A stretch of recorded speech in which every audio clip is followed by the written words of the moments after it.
I'm Mark, a 46-year-old average office worker. I know it's sudden, but I want you to hear my complaint. My complaint is about my ex-wife who divorced me 2 months ago. My ex-wife, Quinn, is 2 years younger than me. We met when she was a new employee at the company I work for. At the time, Quinn was so beautiful that anyone who walked down the street would look back at her. I won her heart, and my male colleagues envied me a lot. However, the only good thing about Quinn was her looks. She could not do housework, was greedy for money, and was a bit selfish. She was the only daughter with late birth of my in-laws, and she was spoiled, which was probably the reason for this. I guess my in-laws started to think it was too much. They started giving her piano and ballet lessons when she was in junior high school.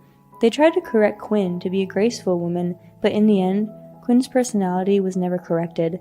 However, I married Quinn knowing her character. I thought that once we had a child, things would change a little. I didn't pay much attention to it at the beginning of our marriage. But when our child was born, she left all the childcare to me. She was even spending my earnings on other men, but I didn't leave Quinn because of my in-laws, especially because my father-in-law, Oscar, begged me not to. Whenever Quinn had caused a problem, Oscar would say to me, "Please, wait at least until our grandchild becomes an adult."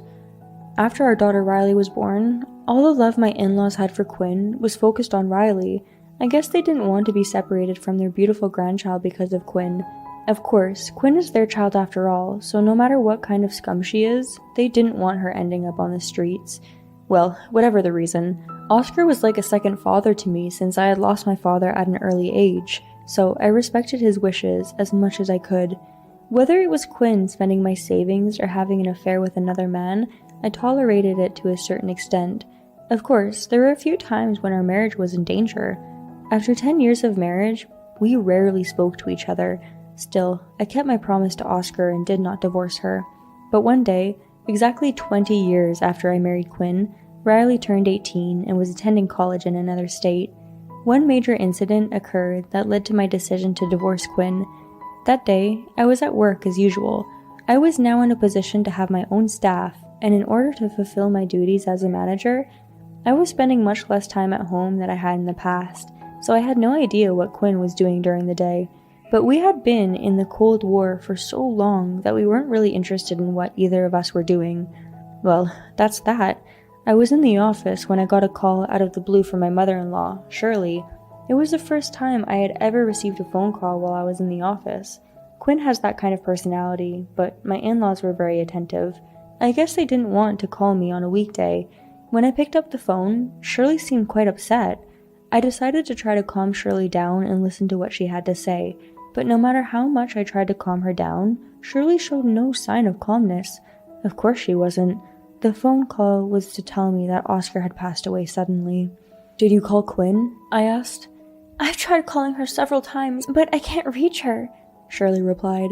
I later learned that Quinn was meeting a young man at a hotel at this time. Shirley told me that Quinn had known about Oscar's poor health for about 6 months prior to this. I was busy with work at the time and had not kept in touch with Oscar much. I've asked him how he was doing from time to time, but he probably didn't want me to worry too much, that he only said, "I'm fine." Even so, why did he not tell me that he, whom I love like my own father, was in the hospital?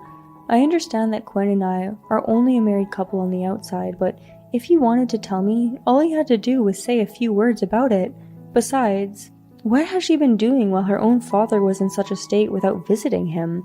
Even though she's been somewhat patronized because of her own bad behavior, he has raised her with a lot of love and affection until she became independent, and she owes him a lot, doesn't she?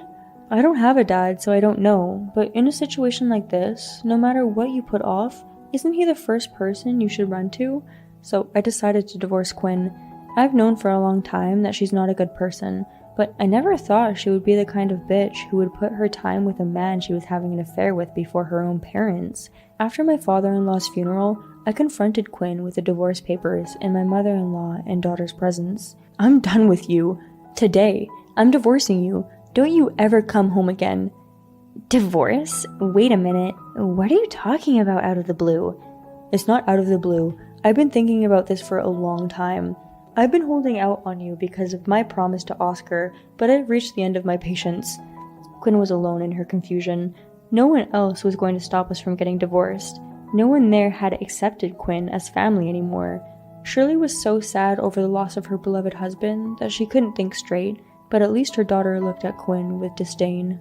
Our daughter was a grandfather's girl. No wonder she couldn't forgive Quinn for betraying her grandfather. Anyway, I told Quinn, "Don't come back to my house again. I'll come back later to get the divorce papers. You should fill your part down by then."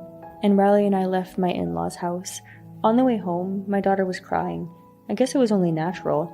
Her beloved grandfather had passed away, and at the same time, she had to be reminded that her mother was such a horrible person. A few days after Oscar's funeral, Shirley asked me to come over to her house. At first, I thought it was going to be about the divorce papers. However, when I arrived at the house, for some reason, I saw an unknown man in a suit. The man greeted me and my daughter, and then offered me his business card. Apparently, this man was Shirley's lawyer. The name of the law firm was written on the business card. "We are gathered here today to discuss the distribution of your father's estate. We will now open the details of the estate for your review." The lawyer then took out 4 envelopes from the small safe that Shirley had offered. They were addressed to me, Shirley, Quinn, and my daughter. Oscar wasn't insanely rich, but he owned a large plot of land that had been passed down to him from his ancestors. I guess it says what he is going to do with the land. Frankly, it's just a bunch of wasteland and wood areas that I don't see a dollar's worth in holding on to, but I was prepared to protect Oscar's land for the rest of my life if that's what he wanted. Perhaps my daughter had that intention too. However, as soon as I saw the envelope that the lawyer took out of the safe, I was in doubt. As we waited to open the will, the daughter was checking the sealed part of the envelope in detail. Then, immediately after, he looked up and looked around at the faces of the people present, one by one. After a deep sigh, he opened his mouth and said, "There are signs that the seal on the will has been broken. Has anyone here opened the will without permission?" "I didn't. I didn't know there was such a thing until just now." "I don't know either. My father and I don't live here, so there's no way we could have done something like that. I had control of the safe, but I swear to God I never opened it. I was told beforehand by my lawyer that opening the safe would invalidate the will." One by one, we gave our alibis. All our eyes eventually ended on Quinn, as if we were breathing in unison. I couldn't think of anyone else who would be stupid enough to do such a thing. "Did you take the liberty of opening Oscar's will?" "No, of course not. Why would I do that?" "Well, let's leave it at that for now. For now, we'll just have to check inside the envelope." At the lawyer's cue, we read the wills in turn, and everyone except Quinn checked the contents of the wills. Each will had roughly the same contents. In summary, it says something like, "I give all my property to Quinn."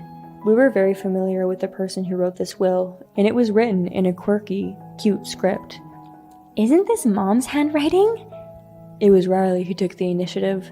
I guess she was too curious and couldn't resist. As for me, I wanted to keep it in for a little longer before humiliating her. Well, that's just the way it was. "You seriously thought you could monopolize Oscar's legacy in such an obvious way?" "What are you talking about? I didn't do it."